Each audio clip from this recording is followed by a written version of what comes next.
Welcome to the Super Bowl 58 pregame and the Apple Music Super Bowl 58 halftime show press conference. From Apple Music Radio and the host of the Nadeska Show, please welcome Nadeska Alexis. Good morning. I'm Nadeska, and it is my pleasure to welcome you to the Super Bowl 58 pregame and Apple Music Super Bowl 58 halftime show press conference. At Apple, we love music. We're passionate about celebrating and supporting artists, about elevating conversations around music, and giving fans worldwide the best one-of-a-kind experiences like this one, which is streaming live globally on Apple Music. We're thrilled to be joining the NFL and Rock Nation to bring the Apple Music Super Bowl halftime show to life. And of course, we can't wait to see Usher's headlining performance. It's been 30 years in the making. We're gonna chat with Usher in just a few minutes. Right now, let's kick it off with the pregame.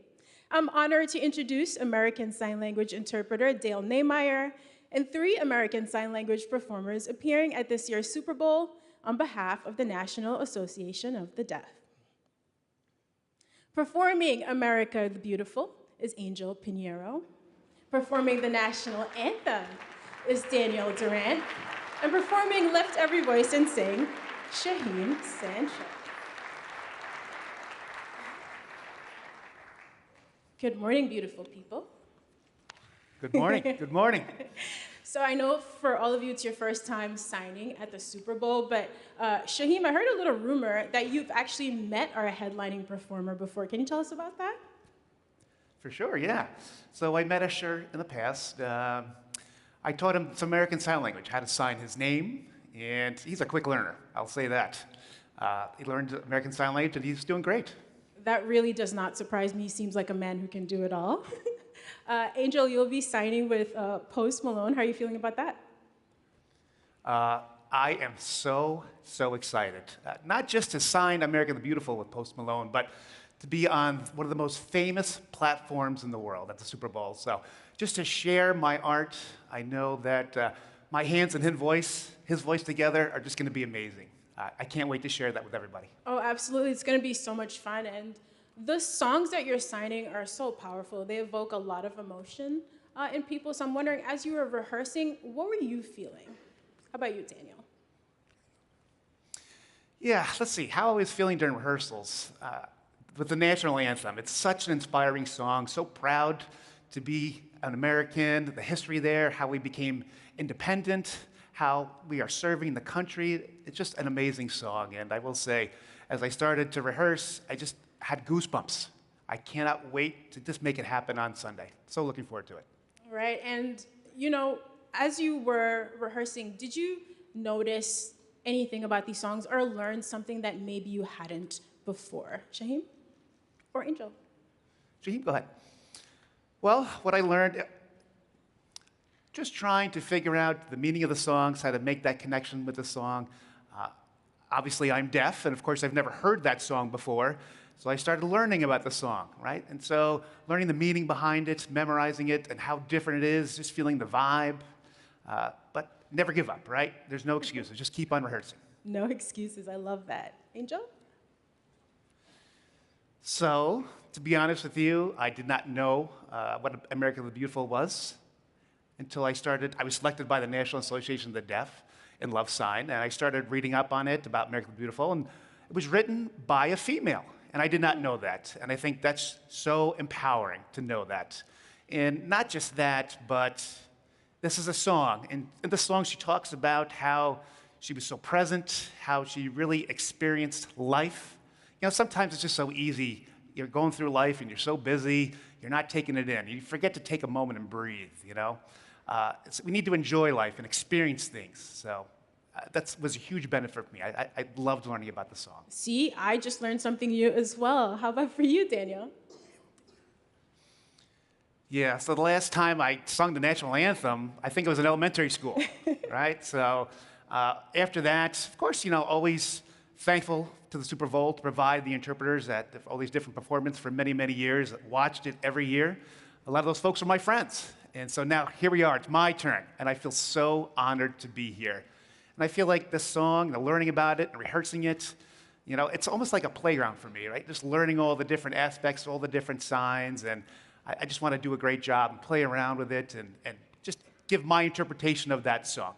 You're definitely going to do a great job, and I know your family and friends are going to be so proud rooting for you at home. And, you know, I know for all of you, and Shaheem especially, you're very passionate about bridging the gap between the hearing and the deaf community. So I wonder for all of you, does this feel like just one of the biggest opportunities possible to do that?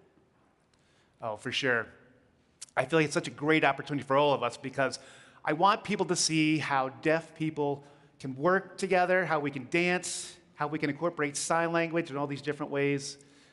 Inclusion, showing the world that anything is possible.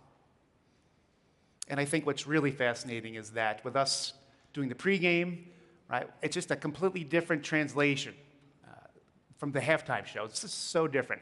Different artists, just a beautiful way to express these songs. And I know, Shaheem, once you're on stage at the halftime show, you're just gonna do it. You're gonna be having people dancing in their seats. Oh yeah, Shaheem is also an incredible dancer. So look, all I can say now is have fun. We'll be watching on Sunday. Just go out there and enjoy yourselves. Thank you so much. Thank you so much.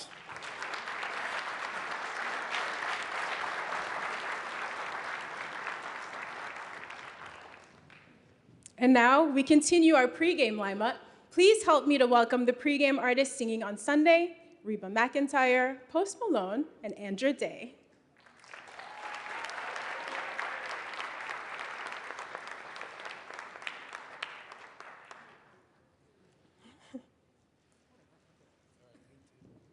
Good morning. Look at you three.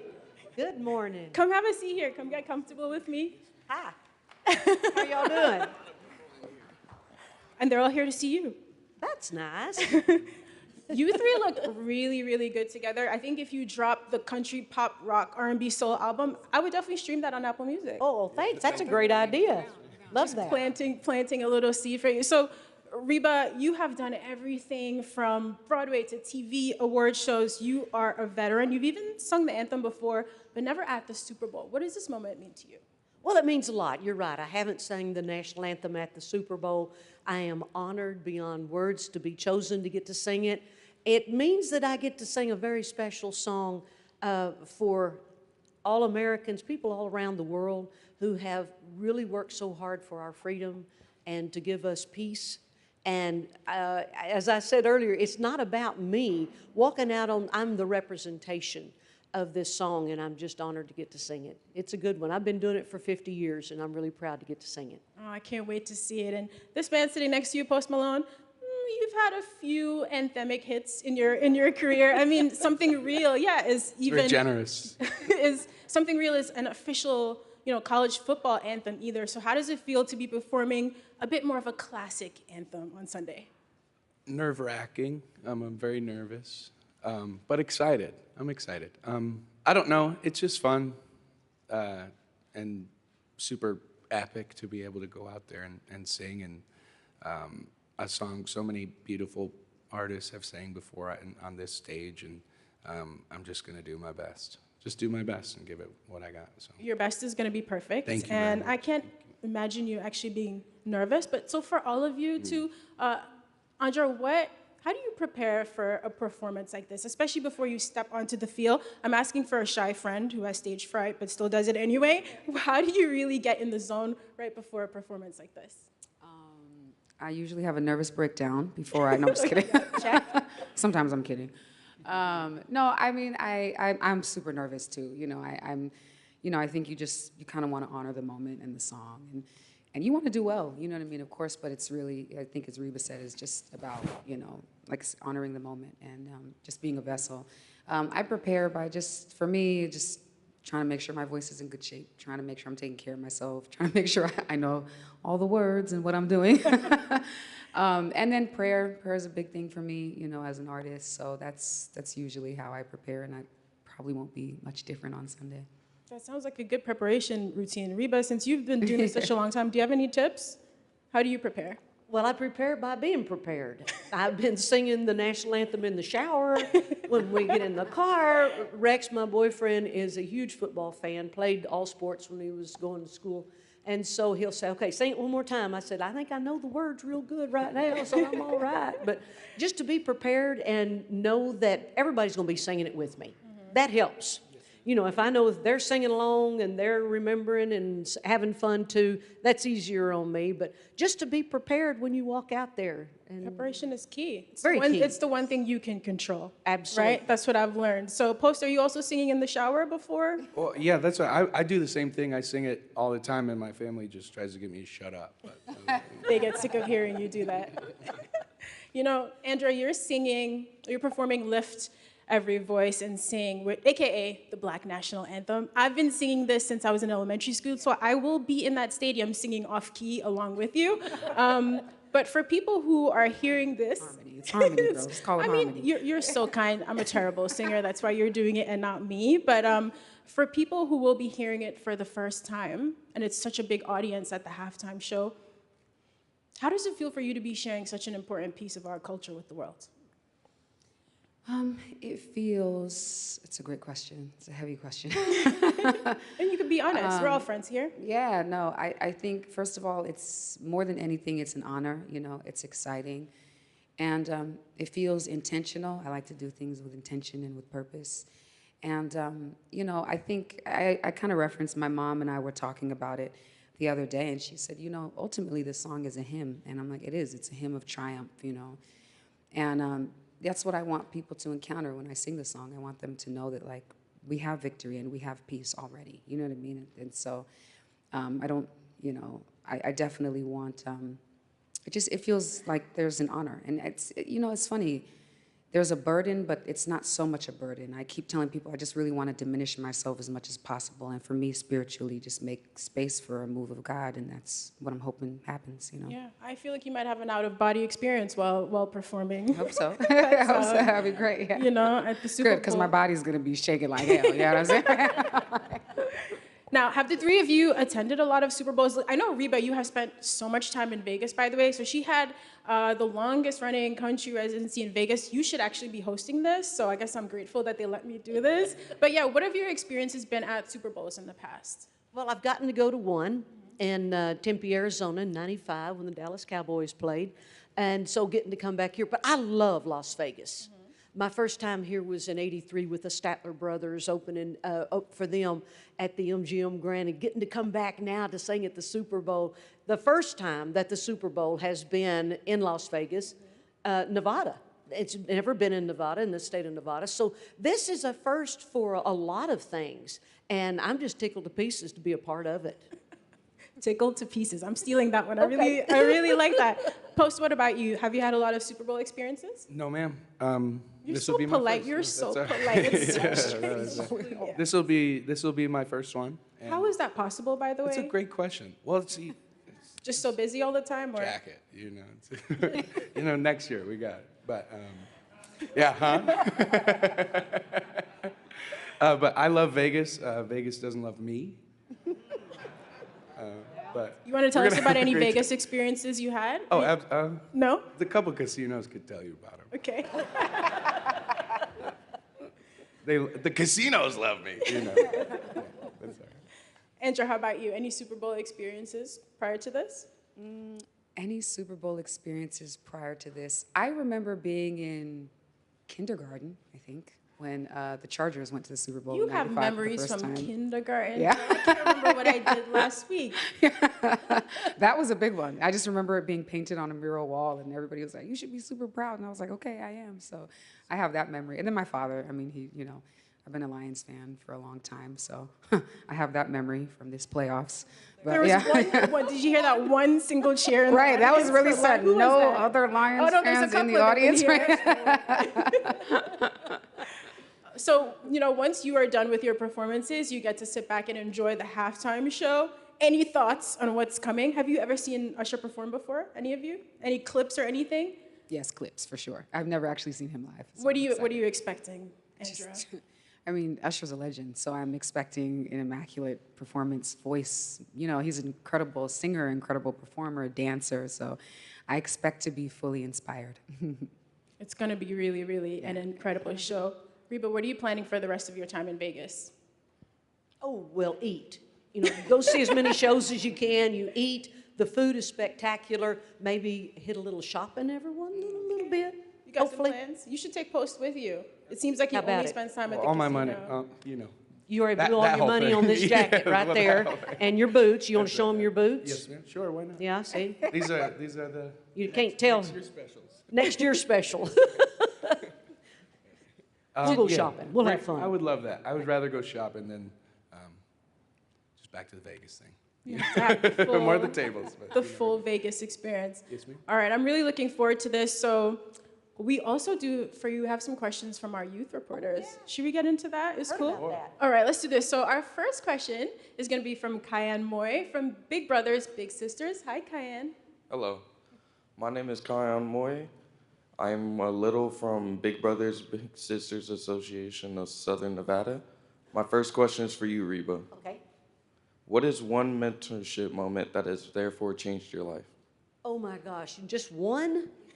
Wow, I've had a lot of mentors, thank God, in my career, my life. Mom and Daddy, they said, when you say you're going to do something, you do it. You stick with what you say. You can't back down and you can't back out.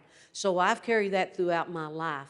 I've had great mentors professionally in the music business, the Statler brothers, Mel Tillis, Conway Twitty, Red Steagall, and they always say, treat your business like a business. If you hoop it all off, it won't be there with you tomorrow. So treat it like a business and it'll take care of you. Thank you. For that. Thank you. Yeah, that's a great question. Thank you, Kyan. Our next question is from Brandon Torcado, our super kid correspondent from the Special Olympics here in Vegas. Hey, Post Malone. My first question is, what is the best advice you ever gotten? Good question. Reba's answer was so thorough and amazing. But Feeling the pressure now.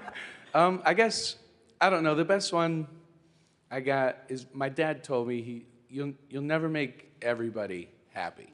So just be yourself and just do your best at everything you do and do it your way and do it with love, I guess. Yeah, absolutely. That's beautiful. Thank you. Thank you, Brandon. So our next question is from young Dylan from Nickelodeon. Hey, Dylan. Hi, guys. I'm a big fan of all of you. Thank you guys so much. Nice to meet you guys. So my question is for Andra Day. The Super Bowl is being filmed in Bikini Bottom live this year on Nickelodeon. Yeah, it's crazy, right? So how can SpongeBob make the Super Bowl the best day ever?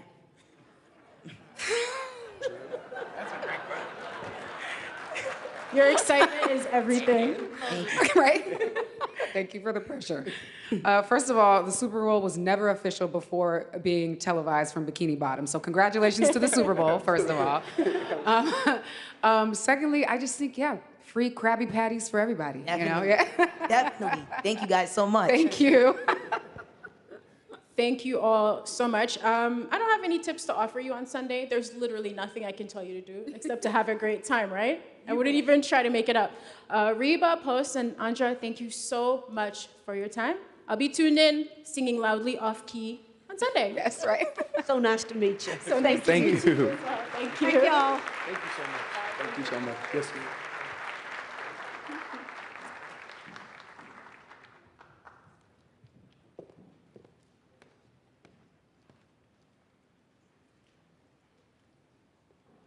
Record-setting, chart-topping, a bona fide hit maker. This is one performance, 30 years in the making.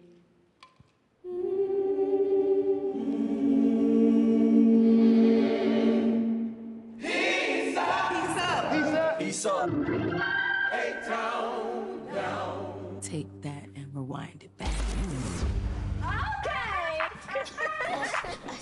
My favorite Usher song is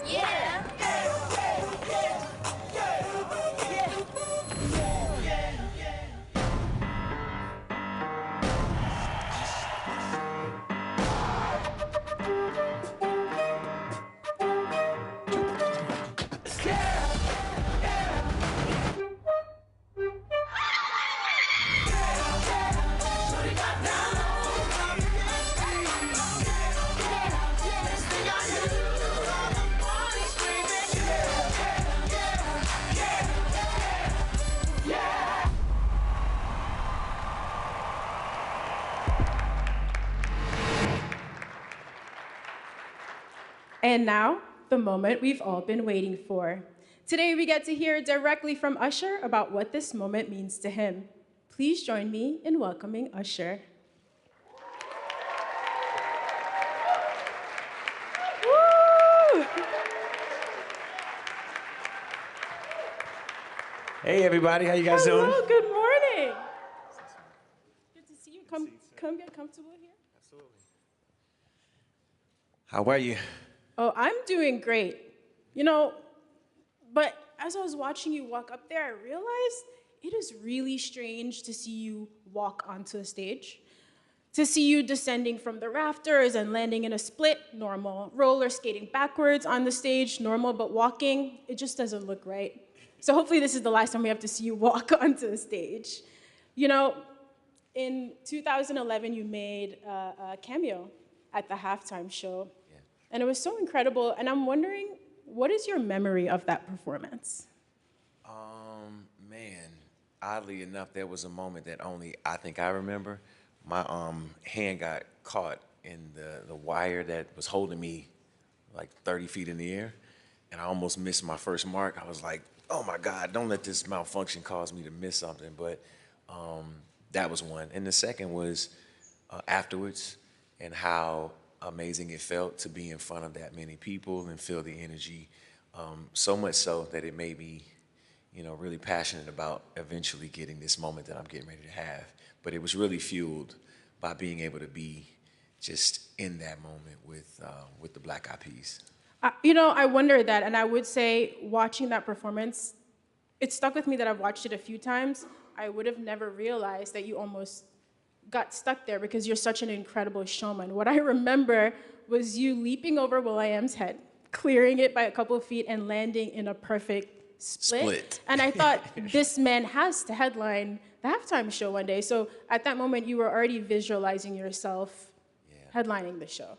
Yeah, you know, sometimes affirmations and words of confirmation isn't enough. You have to like put in the work. But great that Jay-Z and the Super Bowl would have me be able to be there to entertain the world. Las Vegas has been amazing for me. Having 100 sold out shows at a residency, and to have the next one be the crescendo, which is the Super Bowl with Apple, has really, really, really given my time here in Las Vegas an incredible button at the end. You know? Yeah, this is the kind of thing you couldn't plan this out, right? It feels like some of these things just have to fall into place. And this performance truly has been 30 years in the making. You know, you dropped your first album in 1994. You followed it up with multiple classic albums and hits, like you mentioned, coming off this huge residency, only to perform on music's biggest stage. How does it feel 30 years in to still be hitting brand new heights in your career? Feels amazing. You know, this being, because I'm putting my album out actually on the 9th. So, you know, this is just really a testament of dedication. I don't have this moment by myself. All of my fans that I bring with me, each and every person that had anything to do with the music, the creativity, everybody is a part of this celebratory moment.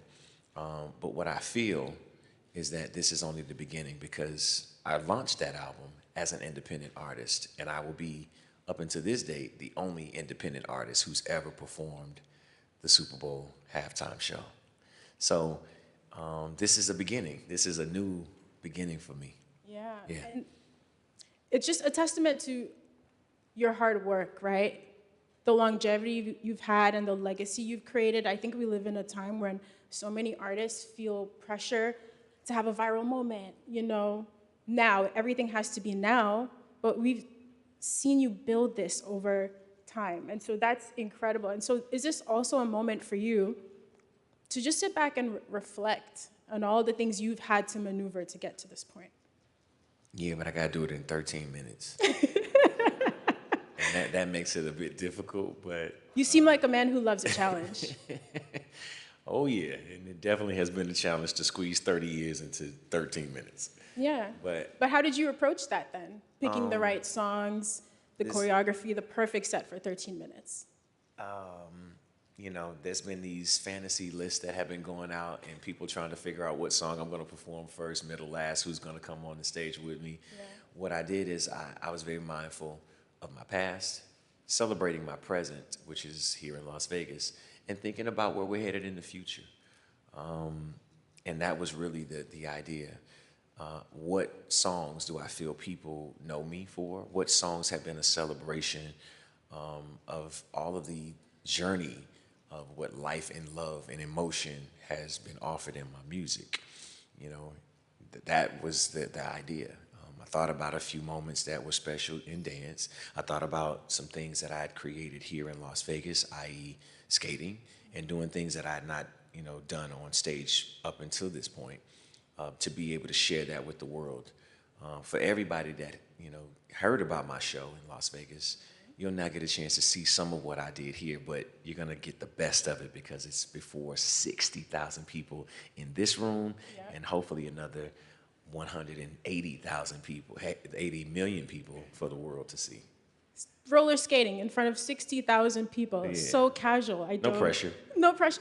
But that's the thing, you have done this so much that it is in your blood, right? You've put in those 10,000 hours. So I imagine that once you step out there, it feels natural. And to your point of this being, it's a celebration for OG fans like me. I've been listening to you my entire life, it feels like. But there's a whole audience who's gonna be seeing you for the very first time, which is so exciting. How did you factor that into the performance? Also just that brand new audience seeing Usher for the first time. I wanted to put on a show that I felt would represent my idea of creativity. What I've been able to do is bring a great deal of Atlanta and the melting pot that it is, musically, culturally, to Las Vegas. You know, that is the source that has been fueling me for these years creatively. So why not make certain that the rest of the world, rather they're seeing me for the first time, or either they're celebrating because we've been, you know, listening to me, you've been listening to my music for these years, you know, to make certain that at least what I'm putting together is something that would be entertaining.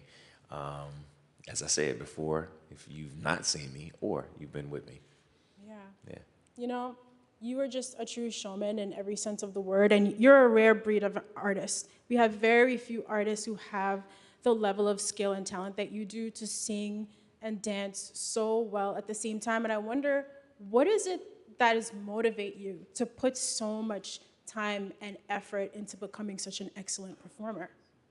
The fact that I said I believed it, and to see that out is something that the 9-year-old who believed in me deserves, because I didn't have any of this. All I had was my vision. All I had was the idea that someday I would have fans. All I had was the idea that someday I'd find a record. All I had was the idea and the vision that eventually an audience would show up. You know those kids who like take a mic in hand and they're singing and they're like believing in themselves, or they look in the mirror and they're singing to an audience that's not there. I'm that kid at 9 years old that had this dream that this moment and many of the moments that I've had in my career would come true.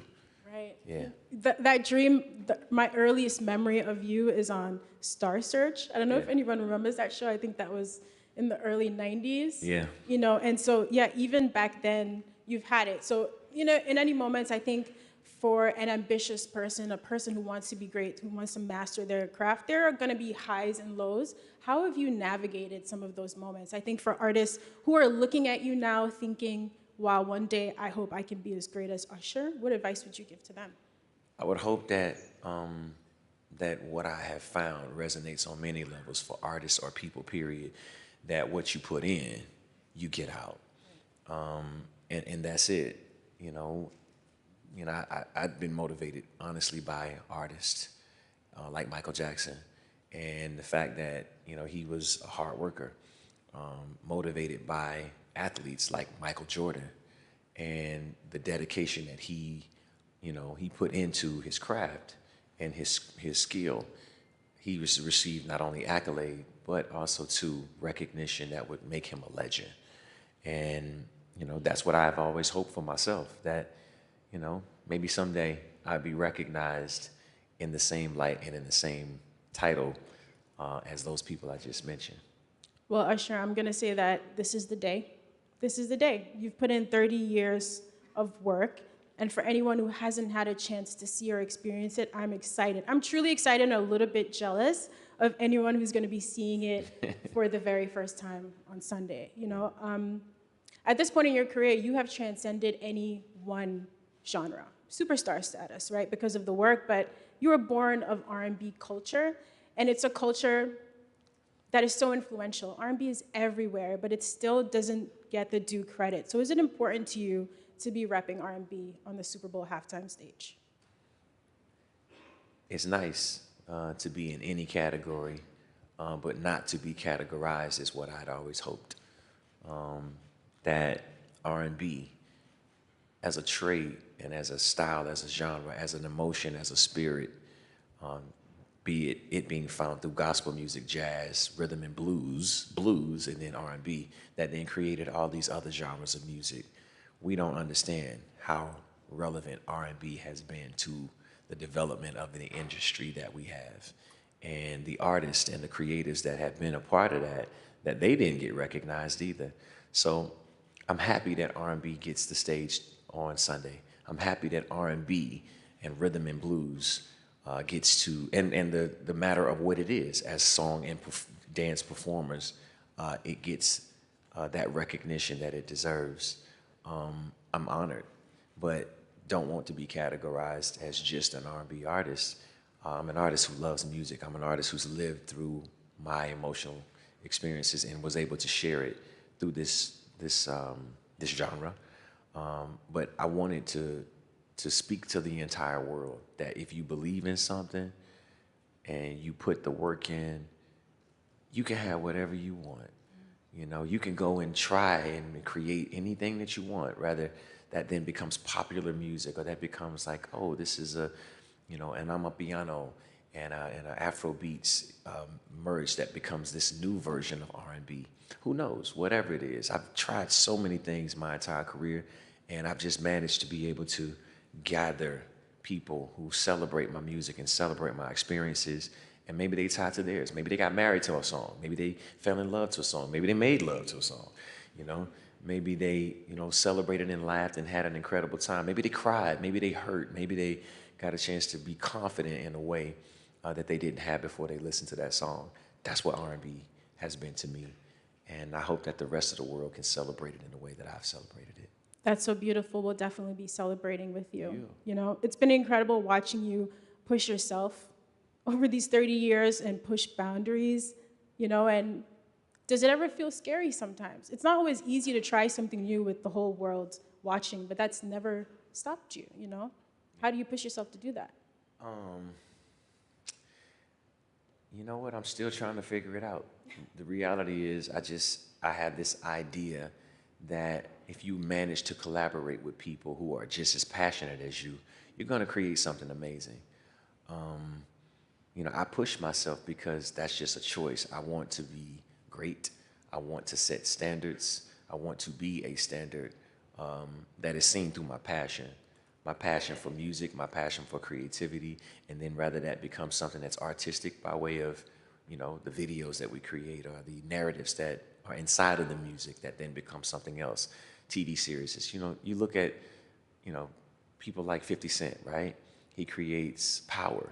Right? You heard the music first, and then you then see the visuals. I'm hoping that I can do more things like that with the brands, you know, that I've created through these songs, you know. But yeah, it's just it's a matter of managing to, you know, monetize at the same time, emotionally give people an escape. You know, when you look at a movie, you relate to it. You hear a song, you relate to it. It becomes an assistant in your emotional whatever it is, right? You're crying, or you're laughing, you know. So for me, it's more than just music. It's all of those things. Most importantly, it's a connection, right? That's what I've always wanted, to have a connection to this audience of people that I might not necessarily see every day, but when they hear this song, we're connected.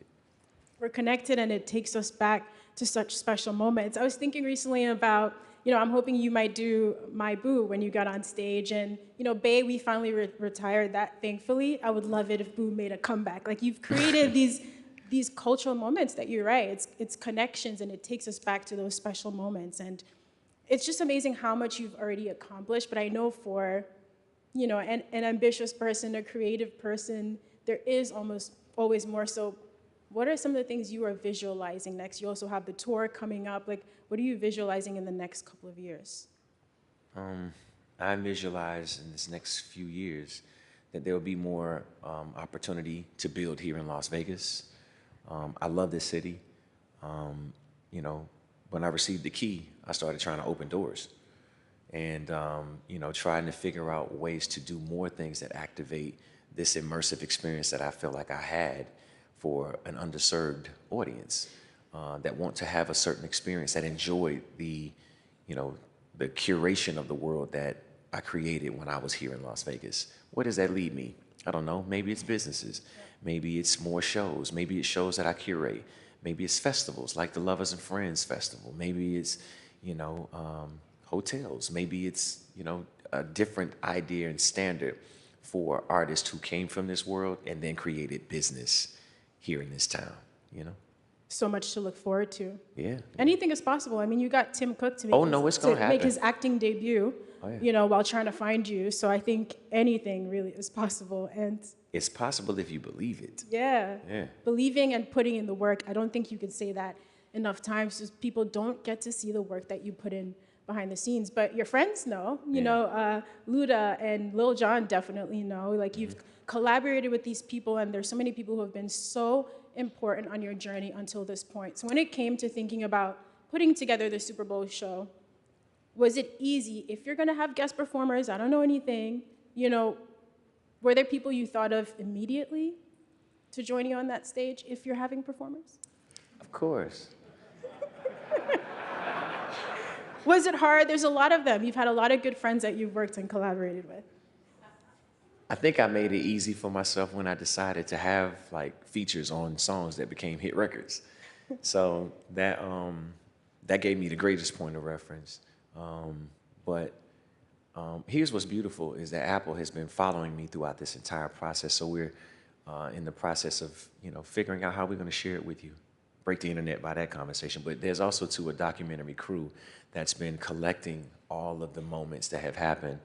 So there's cameras around us at all times looking at, the process that we went through. You get a chance to see from the first moment that I got the call all the way up into the moment that I walk off the stage. Yeah, at least that's the idea. But I am definitely, went through a lot of ideas of who I would have share this moment with me. And I do feel like the people who are going to share it deserve just as much recognition for what they do in their careers, rather we have collaborated together or rather they've had moments of their own. There's also two very special things that I've woven into this entire performance, things that speak to culture, things that speak to quality, things that speak to my creativity. As you know, I'm skating. So the idea of being able to skate on skates that I created is something that I'm really looking forward to doing. But this has just been an amazing time in my life. And I'm so happy that, God and the universe has kind of led me to this moment. What it means to other people and how they believe in themselves, that's up to them. But me, I'm really a product of my belief. I'm a product of believing that I could come to this city and I could do something amazing. And it's happened. And I ain't done here. I'm going to continue to keep going. Past, present, future is my tour. And I plan on now sharing a bit of this energy that I created here with the rest of the world. Looking forward to it. And once you get off that halftime show stage, we have a new album to enjoy. Yeah. Album number 9. Yep. Coming home. How does it also feel then, to step off and be able to share this new body of work? And also there's some really nice, the city of Atlanta is going to be going crazy when you're performing. There's also some beautiful moments. A lot of artists from Atlanta even featured on the project. So what is that like for you? I mean, it wasn't easy to do, but I turned Vegas to Atlanta. You know what I'm saying? I took that V and turned it upside down. You know what I'm saying? Or either took the A and turned it to a V. But you know, that was, you know, the influence that Atlanta has had on me, so much so that I collected everything that I experienced, I benefited from in Atlanta, and brought that culture to Las Vegas, and now to the rest of the world on the Super Bowl halftime show. It's gonna be incredible. Yeah, but the album is what you were talking about, right? You know, it's just really the last really 5 years of my life. There was a huge stop in the middle of that because of the pandemic and what that offered. And then coming back out of it, I needed a little bit of motivation, which is why I decided to put my shows on sale in Las Vegas. There was no promise. It was a real bold move. And, you know, I decided to move forward. And since then, since that moment of belief, this has happened. And now I'm ready to share some of what I was working on before and what I worked on after I decided to start my shows here in Las Vegas. My 9th album, Coming Home, working and building with L.A. Reid, who is my partner, and Mega, our label. I'm our first artist. And again, as I said, I'm the first independent artist to ever play the Super Bowl. So inspirational. I feel like I need to go build something big. I'm inspired by this conversation.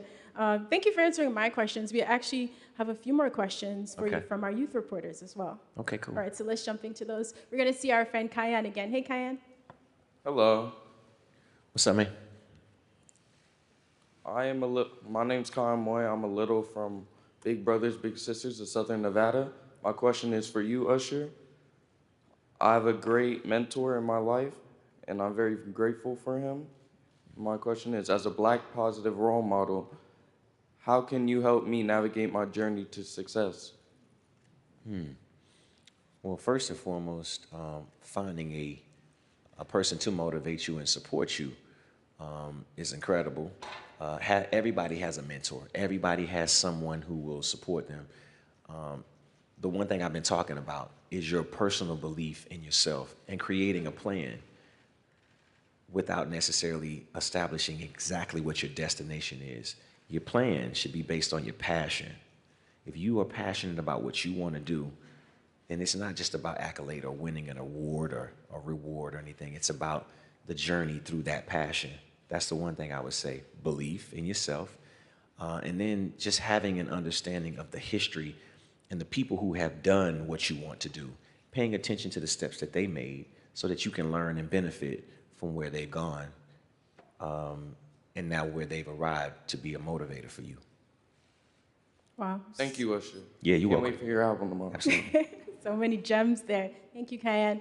And so our next question is from Brandon. Hey, Brandon. Hello. Hello, Usher. I have one question for you. What is your favorite thing about performing? Performing? Yes. Performing. The moment of connection between me and the audience. You know, in some ways it becomes like, you know, just kind of like the process. I never lose that connection to the audience, to be able to hear them and feel them. It's the thing that is most important. Making the song is great, but that reaction, that connection, that serenade, that ability to connect and hear them and feel their energy is the most important part of the experience of making music and then offering music. Thank you, Brandon. Hearing you say that is amazing. Again, understanding that everything is so intentional, because that's one of the special things about your shows. It always feels like you are singing directly to me. It feels one-on-one, even in front of such a big audience. So it's nice knowing where that comes from. So we do have one more question for you. This one is from young Dylan from Nickelodeon. Hi again, Dylan. Hi, Usher. Nice to meet you. I just want to first start off with, I'm such a big fan of you. You inspire me. It's a blessing being in your presence. My family loves you, and you're one of my favorite R&B artists. So my first question is, young Dylan from Nickelodeon. Nickelodeon wants to know, can you please give us an Usher confession? Can I give you a Usher confession? I love this one. Specifically for Nickelodeon, right? We're gonna keep it age appropriate. Nah. It was always a dream of mine to be slimed as a kid. Yeah, no, I watched it just like all of us in here. And to get that green goop over my head was something that I just wanted to be able to say I did. And by the time I finally made it to the Nickelodeon Awards, they just didn't even do it anymore. And I was like, that sucks. I know, man. But, Dylan, what can you do about that? Can you? Hey, I got figure you. it- Hey, it's slime in the back. I got you. Nickelodeon keeps the slime on. I got you. I can get you some. But thank you so much for your answer. Absolutely. All right, so we know that's one more thing on your bucket list, getting officially slimed, and young Dylan is going to make that happen. We really, really appreciate it. Look, you know, it's been a beautiful journey to this point, 30 years in the making. Now, all you have to do is go out there and just have an incredible time on Sunday, right? Yes. Congratulations. Really, really enjoy the celebrations. The OG fans are definitely going to be locked in. Absolutely. And I look Thank forward you. to it. I look forward Thank to you it. to Usher and to all of our guests who joined us today. Of course, we can't wait to see Usher take the stage at the Apple Music Super Bowl halftime show. And shortly after the performance, you'll be able to stream the full halftime show on Apple Music. While you wait, you can also enjoy his catalog in spatial audio. Listen, watch, and sing all things Usher only on Apple Music. And before we go, Usher, we do have one more quick teaser for them. So here's the teaser of Usher's epic road to the Super Bowl, featuring 14 of his biggest hits and a few friends coming together to get him to the halftime show. I'm gonna FaceTime him right now. We in here.